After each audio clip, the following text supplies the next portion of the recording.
Shalom y bienvenidos a una entrevista más de filosofía judía, pero pienso que esta no es una entrevista más porque este es uno de los temas más críticos que me he dado cuenta en las últimas semanas y esto es solo el detonante de algo muy grande que está ocurriendo en el mundo de Bnei Noach, de Noajidas en español, y pues tenemos el honor totalmente, para mí es difícil de concebir que el Rav Groisman esté acá presente, que es, digamos, quizás la eminencia en Latinoamérica de temas de Bnei Noach. Entonces, Raf, las personas que están viendo este live muy posiblemente te conozcan y los que no pueden ver tus grupos, tus páginas en Facebook, los grupos que tú asesoras sobre estos temas, que voy a dejar los links en la descripción del video y voy a ir al grano porque el tiempo es importante aquí. La tendencia que he visto últimamente, lo que yo me nutro, como el input que yo escucho de los Bnei Noach, es redes sociales. Ahí es donde veo las interacciones, escucho lo que dicen y últimamente he escuchado esta postura de que ser noágida es primordialmente el lado intelectual.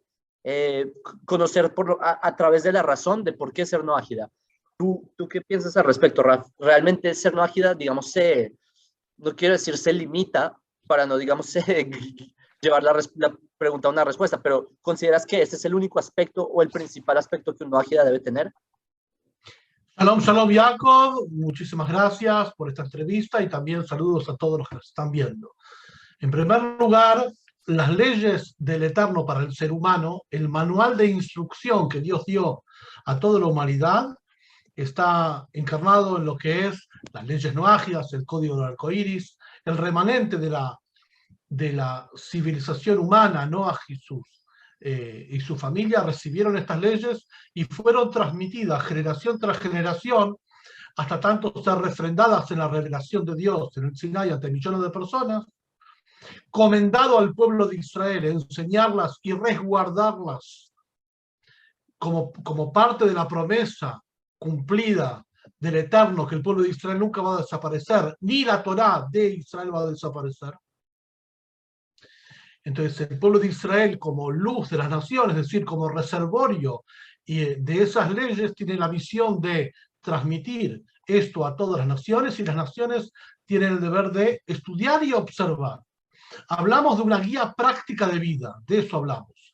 Dentro de la guía práctica de vida está estudiar y comprender, pero es una parte del tema. Lo principal es un estudio orientado hacia la práctica y no hacer depender la comprensión absoluta de todo para poder practicar. Hay que practicar y estudiar mientras tanto. Voy a traer un ejemplo. Una persona quiere comprender por qué debe comer. ¿Por qué debe comer? El médico le dice, bueno, empezá a comer y a través de comer vas a tener vitaminas y minerales y tu cerebro va a tener fósforo suficiente para poder comprender por qué. Ah, no, pero yo quiero comprender primero. Para poder comprender tenés que alimentarte, porque si no te alimentás no podés ni siquiera tener comprensión. Entonces también, a medida que una persona abandona su camino hidrátrico y empieza la práctica de los preceptos y simultáneamente va aprendiendo de mano de los maestros, ahí va comprendiendo, pero no hay entender desconectado de la práctica. Porque de nuevo, la guía, el código del arco iris es normas. Las normas están para ser aplicadas y no hay ningún ser humano que esté bajo el pacto del Eterno. O judío con el pacto de las leyes judías, o noágidas con el pacto de las leyes noágidas. Rab, tú mencionas, me gustó mucho la analogía que diste, porque como que refleja lo que muchas personas están tratando de buscar una lógica para poder hacer, sino que la ecuación no necesariamente, no tampoco es que sea inversa, puede que sea paralela, hacer práctica como tú bien lo describiste.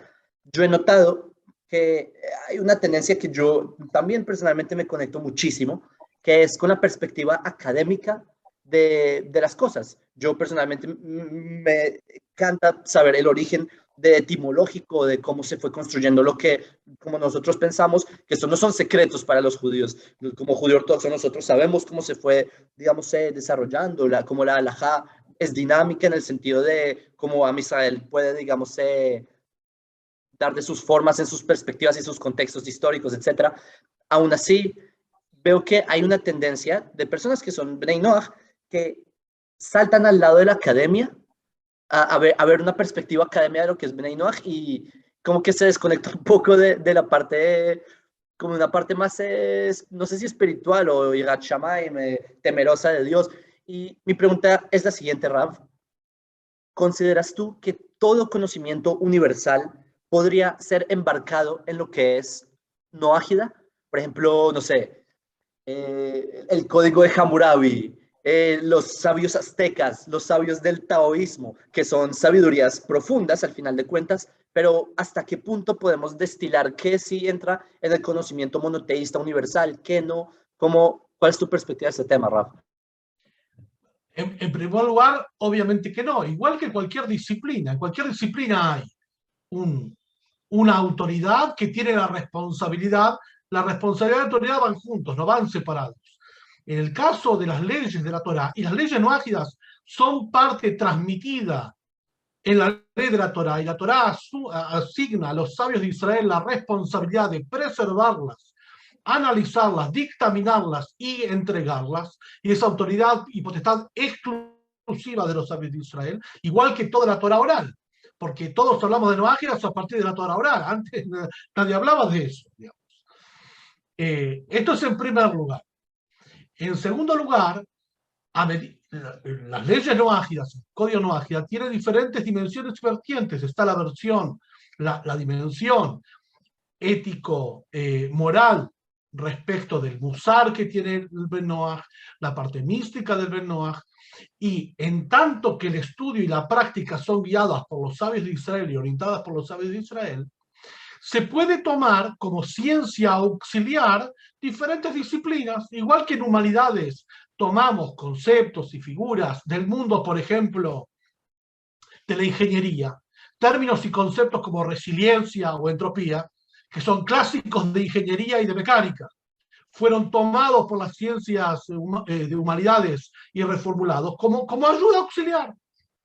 Dentro de eso, el mundo de la Torá, guiado por los sabios de Israel y orientado hacia, podemos tomar algunos conceptos y incluirlos, pero decir que mecánica es humanidades, no. Y decir que cualquier persona puede establecer qué es humanidades, tampoco. Pero en ninguna disciplina es así, en ninguna disciplina en general. Y así como en medicina y arquitectura y leyes, los estados dan licencias para poder ejercer eso, porque tiene una responsabilidad legal. En el mundo de la Torá es exactamente lo mismo. Los sabios de Israel reconocidos, no cualquier rabino o sabio de la Torá sin ser rabino puede tener este nivel. Tiene que ser experto en esas leyes, autorizado por sus pares, criticado por sus pares, no por otras personas. O sea, el que autoriza a un médico es otro médico, y quien lo critica es otro médico, no menos que eso. El médico es ignorante de todo menos en medicina. Entonces acá también los sabios de Israel se declaran ignorantes de todo menos en eso. Y si hay un consenso sobre el pueblo de Israel, del pueblo de Israel se puede decir cualquier barbaridad, menos que son tontos. Nadie va a decir que Israel es tonto. Si hay una tradición de estudio y de debate constante hace 3.000 años, algo hay. Entonces me resulta insólito, hasta gracioso, que las mismas personas que hasta hace 1 año y 2 años estaban postrándose ante ídolos y no preguntaban ni cuestionaban nada, ahora cuestionan a quien les abre la vida espiritual, racional y ética de la moralidad. Seguro que hay comprensión de todo, pero para comprender álgebra hay que saber los números. Si uno no hace primario, secundario y universidad, no va a entender álgebra. Entonces, muchas veces la guía y la ponderación de qué viene después, qué viene antes, qué viene mucho más adelante, tiene que ser guiada por el maestro. Por eso nosotros siempre arrancamos el estudio con ágidas de los 13 principios del monoteísmo. O sea, tiene que desarmar todo, desaprender y construir toda su idolatría, aprender qué es el monoteísmo para empezar. La gente ya quiere, lo primero que quiere hacer es opinar. ¿Qué va a opinar si todavía está enganchado? Desaprender todo, estar un tiempo practicando, saber lo que es una plegaria monoteísta, las leyes en su totalidad. Después va a haber tiempo de estudiar y al final de aprender y de enseñar. Pero hay que dejarse ayudar y guiar por los que saben, para eso están. Sí, Raf, diste un ejemplo muy bueno, que si un doctor tiene una opinión como doctor que estudió como 7 años para decirte qué pastilla tomar, no tendría sentido que venga no sé, un músico a decirle que está equivocado sin ninguna base científica. Es el paralelo de lo que haría un rabino, un doctor de temas. Realmente la Torah es un libro que tiene una parte legal muy pesada, son leyes, etcétera. Por lo tanto, se necesita una preparación más allá de lo que las personas leen una vez al día un parrafito. Para ser rabino es una cosa impresionantemente más. Preparación, autoridad y responsabilidad. Cuando un médico dice, tenés que tomar tal medicamento 2 veces por día durante 7 días, se toma responsabilidad legal sobre esto. Acá hablamos mucho más que una responsabilidad legal. La responsabilidad de las leyes de la Trata de las Naciones que fuimos heredados de milenios y transportados de milenios. Y en este caso, los sabios de Israel, tal como lo establece el rabino Weiner en el tomo 1 del código Noágida de él, el Sheva Mitzvot Hashem, son los responsables y depositarios y centinelas. Tienen que guardar esas leyes y transmitirlas. Y son responsables por eso si no lo hacen. Es grave no hacerlo. O sea, tienen que ejercer ese acto directamente. Ahora, si un paciente quiere aprender y entender por qué tiene que tomar cada 12 horas un medicamento durante 7 días, no hay problema. Que haga la carrera de medicina, más 10 años de residencia y lo va a comprender. Pero eso no puede detener la pastilla. Tiene que tomar ahora el medicamento para curarse. Y si quiere comprender, va a comprender. Pero tiene que hacer todo lo que vimos que hizo, que le indicó. No menos que eso. Ahora, que una persona diga, yo tengo acceso a todo y tomo todo como quiera, eso no es ni noajismo, ni judaísmo, ni nada. Es un invento de una religión. Porque esto es algo serio, es algo profundo, es algo que tiene revisión de pares, es algo realmente que la persona, porque no está en un entorno de Torah, porque capaz que en su país no hay Torah, no lo conozca, es otra historia, tiene que ver con su propio desconocimiento, ignorancia, pero no tiene que ver con el tema. Raf, me leíste la mente porque hacia allá iba lo que quería preguntar. Tú mencionaste que, por ejemplo, nosotros utilizamos términos, diste el ejemplo de la entropía, etcétera. Sabemos, no sé, Rambam, él utiliza herramientas de la filosofía para describir Torah, pero él no dice que la filosofía es Torah. No va a decir eso, sino que utiliza la terminología para explicar.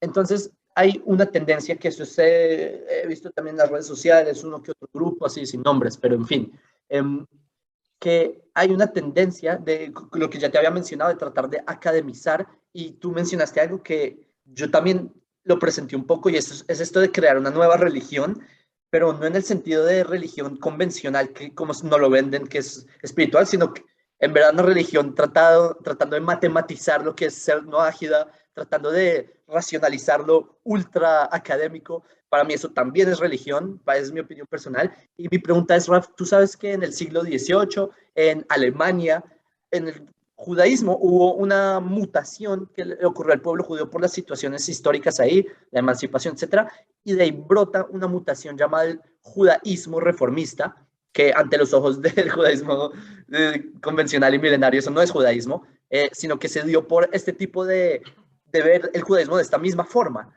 de una forma academizada, etcétera, tratando de conectarla con un montón de cosas que no son judaísmo. ¿Tú crees, Raf, que es posible o no es posible, o qué podemos hacer? Mencionaste la potestad de los rabinos, hasta dónde entra un rabino. Si es posible que en el movimiento noágida aparezca un noajismo reformista, o algún paralelo así, un híbrido, algo que todavía no hemos conocido. ¿Qué opinas? En realidad, el intento de desviar de lo que es la cadena milenaria viene ya de la época antigua, desde los helenistas, desde Hanukkah. Los primeros griegos también querían extraer lo que se llama la santidad y el brillo de la luz de la Torah, la espiritualidad de la Torah, a través de diferentes elementos. ¿No es? Y hay una falacia tremenda. Es como decir, o sos espiritualista de la Torah o sos academicista. No tiene, ese planteo falso de una, porque no tiene nada que ver. La Torah en su espiritualidad y brillo, y recordemos que cuando la gente se acerca a la Torah, sabe lo que está buscando: identidad espiritual, pertenencia a una verdad. Como dice el profeta Jeremías, reconoce la mentira de sus ídolos y de que sus padres le heredaron, y quieren buscar la luz de la Torah. La luz de la Torah también incluye racionalidad, pero eso no es la academia. La academia está muy bien y tiene un fin, Pero eso no es Torah ni esto. Por eso, al igual que el pueblo judío que tiene la prohibición de agregar, quitar o alterar sus leyes, dentro de las leyes noágidas está la prohibición de Hidush Dat o inventar una religión. Inventar una religión no quiere decir solamente poner un cartel y construir una doctrina de una religión. Cualquier agregado, quitar o reinterpretar, no como la tradición oral de la Torah, eso se considera Hidush Dat, inventar. Es por eso que hay religiones que capaz que son monoteístas, no monoteístas como la Torá, pero monoteístas al fin, que también incurren en esto. Por ejemplo, el Islam, que es monoteísta igual, no absoluto como la Torá, pero inventa una religión y tienen prohibido. El carácter divino, o sea, entregado por Dios de las leyes al ser humano, para que se mantenga eso es menester continuar con la cadena milenaria.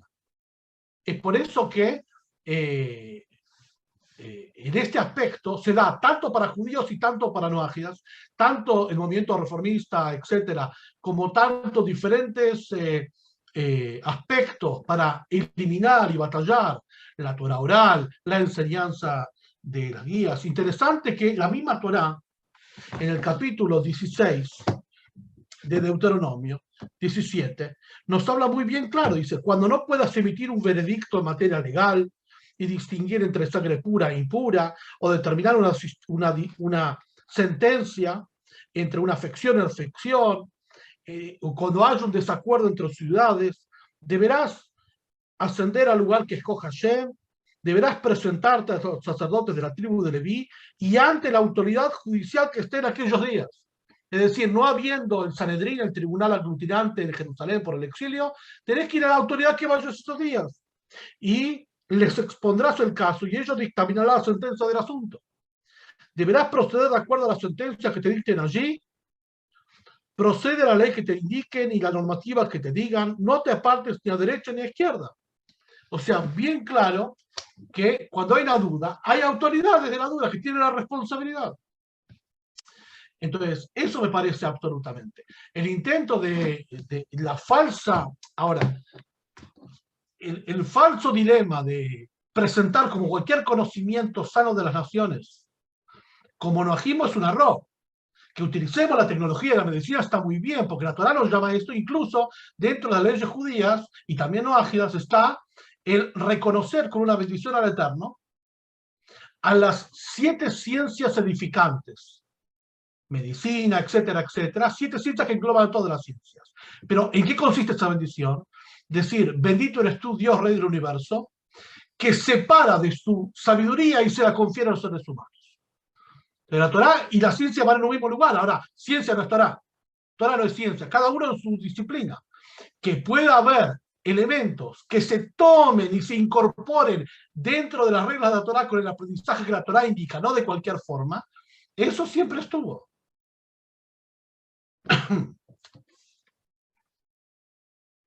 Raf, creo el pasuk que trajiste, bueno, los pasukim que trajiste de Devarim, de Deuteronomio, es el resumen de todo lo que has dicho. Es verdad, como que esa sola frase condensa toda esta serie de ideas y déjame a ver si entendí, porque has ido construyendo una idea de forma muy elocuente, que es que, o como yo por lo menos lo he entendido hasta ahora, que sí, la academia está ahí, pero no por eso hay que satanizarla, no, sino que es una herramienta que nos ayuda también a comprender, pero para usarla como herramienta, nosotros tenemos que tener una guía que nos diga cómo usarla, y esa guía son los sabios de Israel. ¿Por qué? Porque los sabios de Israel son aquellos que tienen el conocimiento y son los autorizados, y más allá de autorizados, son los que en verdad saben cómo enfocar la variedad de herramientas que existen en el mundo, y una de esas es la academia, y cómo poder utilizar la academia para enfocarlo a un fin monoteísta que es apto, que es kasher, digamos, kosher.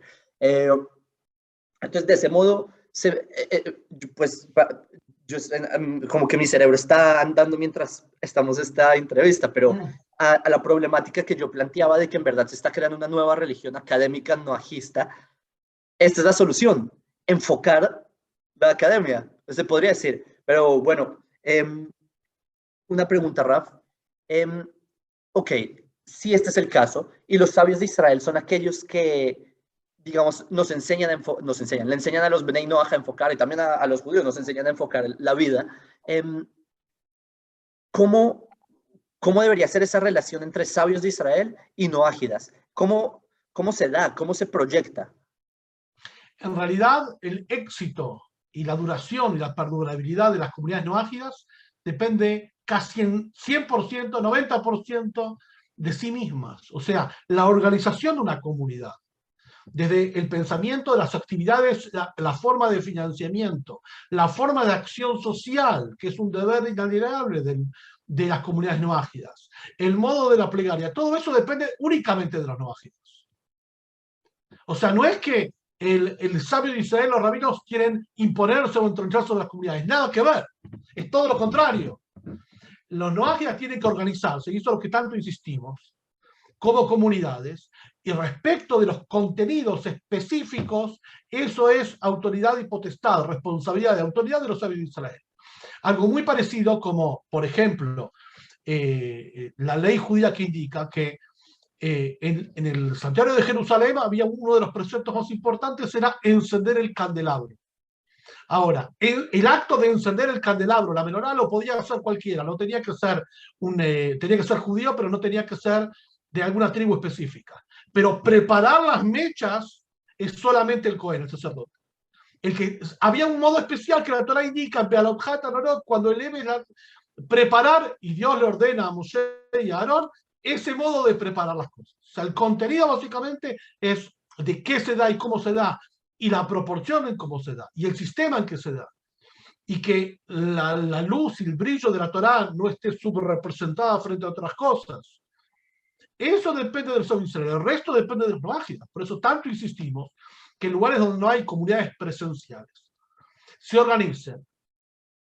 Se organicen quiere decir no solamente a través de WhatsApp, sino que tomen el modelo de las organizaciones no gubernamentales o el modelo de las asociaciones civiles, que empiecen a hacer acciones concretas de beneficencia, acciones concretas de educación. O sea, comunidades reales, obviamente plegaria, al momento de los contenidos específicamente de las leyes y el modo de rezar y todo eso, que pregunten al sabio de Israel.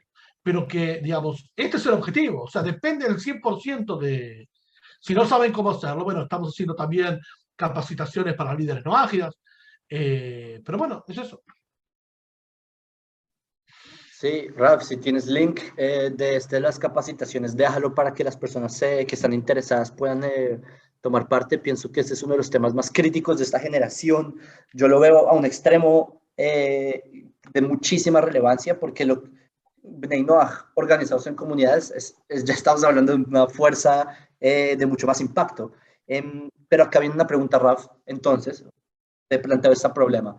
Si las comunidades o que están germinando en toda Latinoamérica, nosotros vemos, aparecen nuevos, Bnei Noach se organizan, trascienden al WhatsApp, trascienden a la pantalla de Zoom, se reúnen, hacen X o Y cosas, pero acá nosotros venimos planteando que se necesita una guía del pueblo de Israel, un rabino, un sabio de Israel, ¿sí? Que nosotros como judíos necesitamos las guías, pero para nosotros el acceso al rabino es fácil, porque los judíos vamos a una sinagoga, yo qué sé, y ya.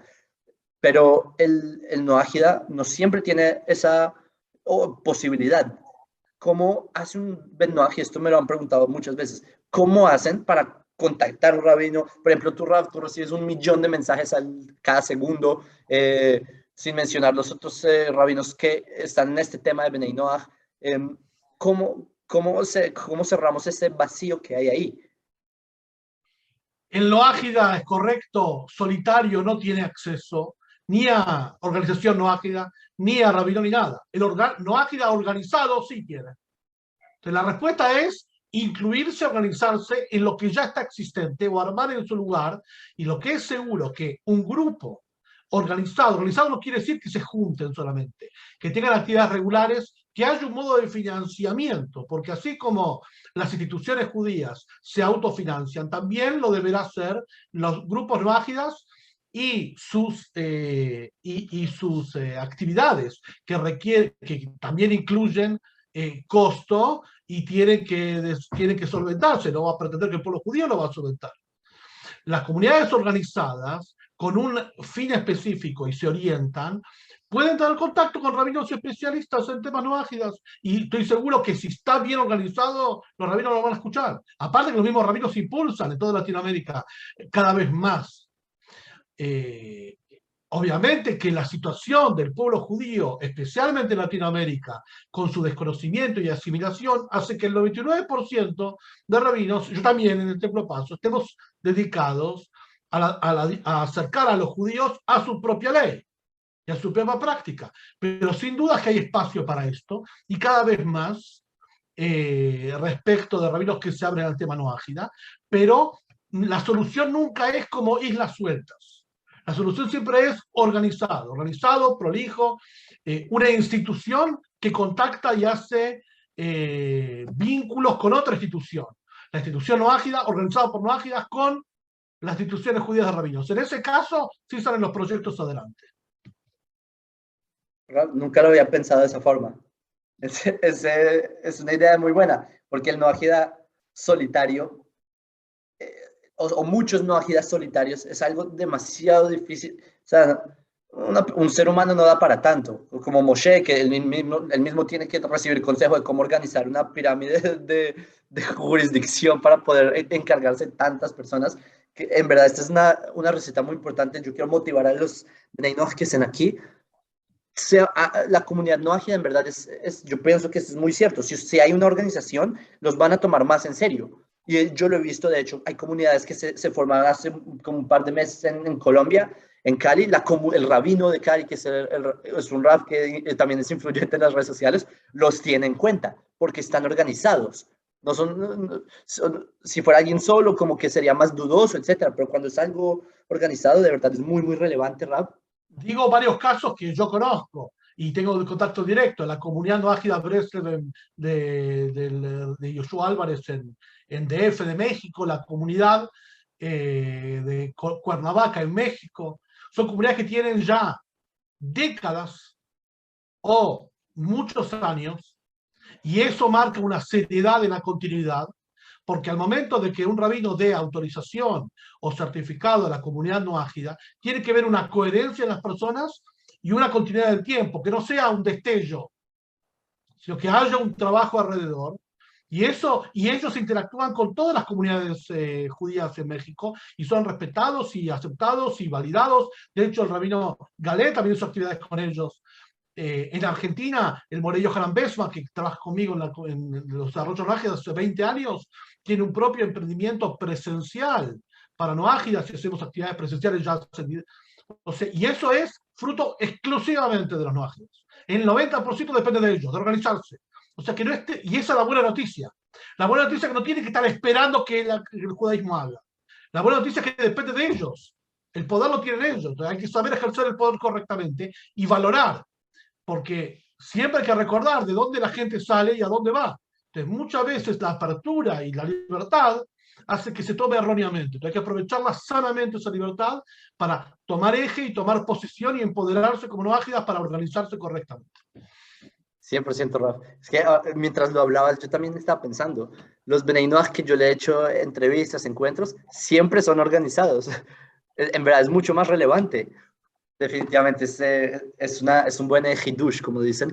Raf, y para ir cerrando esta idea, ok, yo te planteé la problemática, respondiste en cómo, digamos, sea la solución. Mi pregunta aquí, Raf, es la siguiente. Ok, nosotros aquí en este Zoom, los cientos de personas que lo vean, de hecho van a ser miles.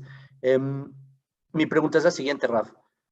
Tú, en tu perspectiva, ¿crees que por todas estas, digamos, como en todo movimiento, todo grupo social, siempre van a haber vertientes que tratan de jalar hacia un lado, hacia el otro? La pregunta es, Raf, ¿tú crees que vamos en buen camino o tú crees que existe un riesgo de que se vuelque el tren? Yo veo que vamos en excelente camino. El mundo de las ideas tiene una virtud, que las ideas falsas no se transportan, no se transmiten, se caen. Es como un billete falso.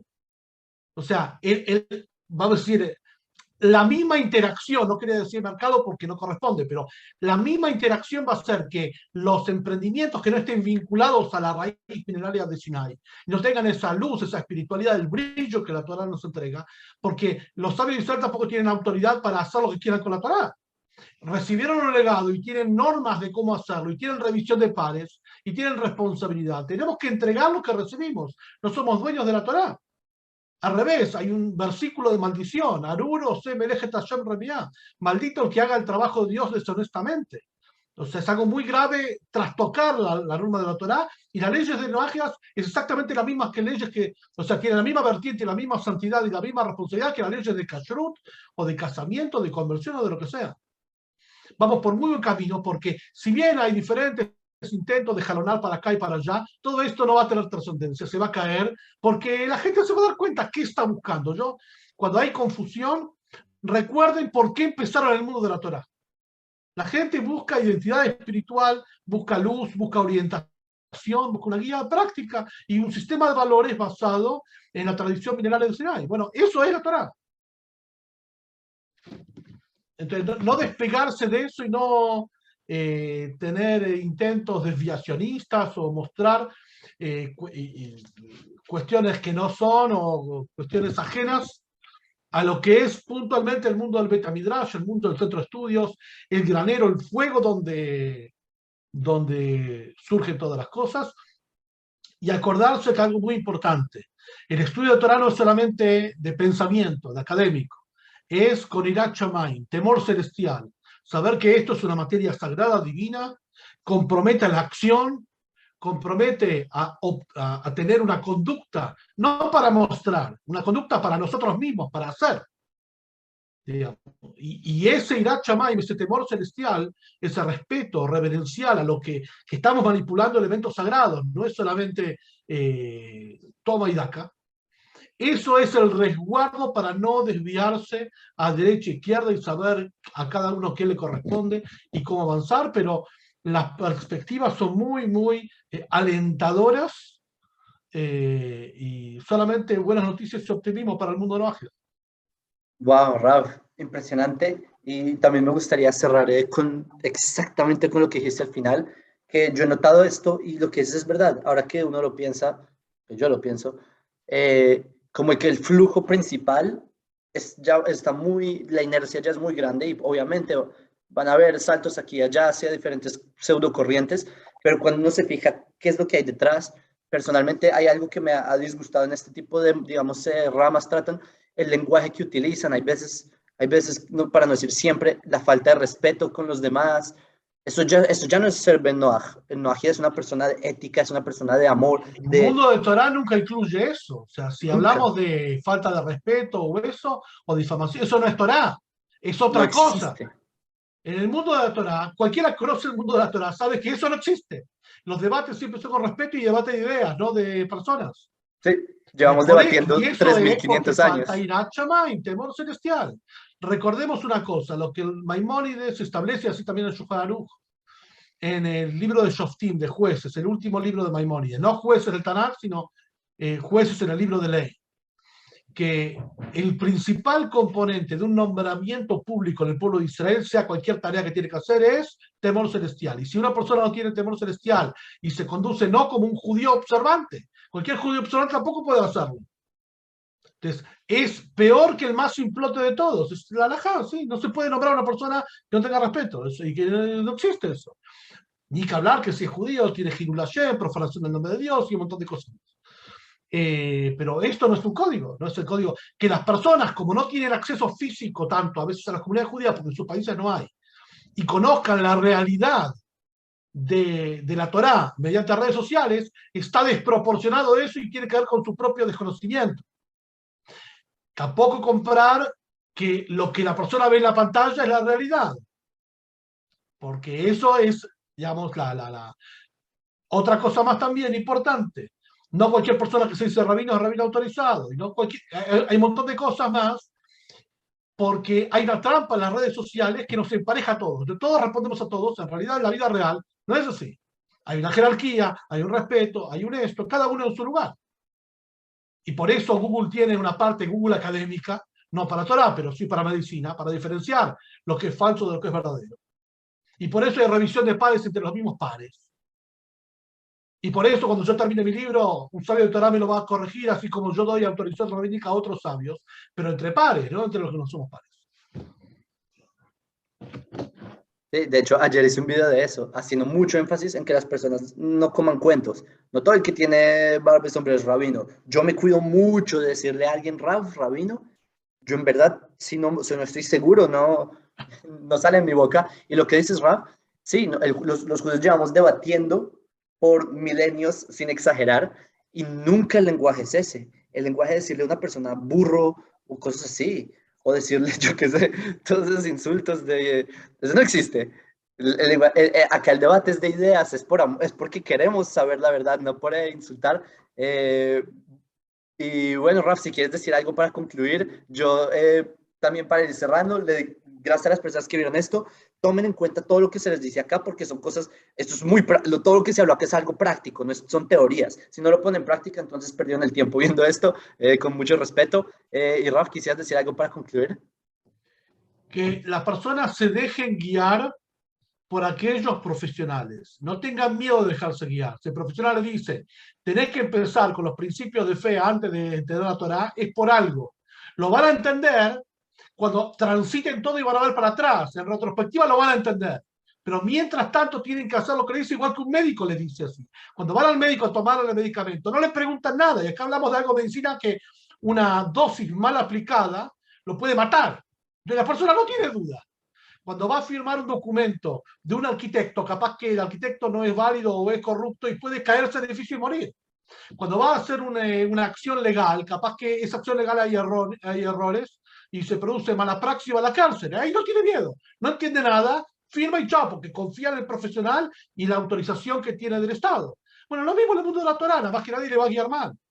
Si decimos que el orden es primero esto, después esto, y para entender A y para cumplir A tiene que hacer B, y si quiere convertirse en judaísmo, primero tiene que ser un bueno ágida, es por algo. No le estamos guiando mal ni queremos retrasar nada, al revés, los queremos guiar. Entonces, a medida que la gente va transitando el camino, se va dando cuenta y va a decir, tenía razón bueno, te dijimos siempre, lo que pasa en su momento no era recipiente. Hay que ser recipiente, es lo que dice la Torá, seguir el consejo de los sabios, a pesar que en el momento no se entiende, pero en el trayecto se va a entender. Muchas veces veo mucha gente que practica cosas erróneas y hace todo tipo de desastres y casi desarrolla sectas. Después reconoce el error y dice, al principio me dijo la verdad y ahora me di cuenta. Sí, te diste cuenta después de golpearte mucho. Bueno, te dijimos la verdad al principio, en su momento no era recipiente. ¿Qué vas? Sí, 100%. Señores, tomen esto en práctica, señores y señoras, tomen esto en cuenta porque es muy relevante. Gracias, Raf, por tu tiempo. Un saludo a todos. Like, compartan todo lo que dicen los youtubers y esas cosas. Raf, un saludo desde Israel. Bezrat Hashem, nos veremos acá pronto. Todo lo mejor.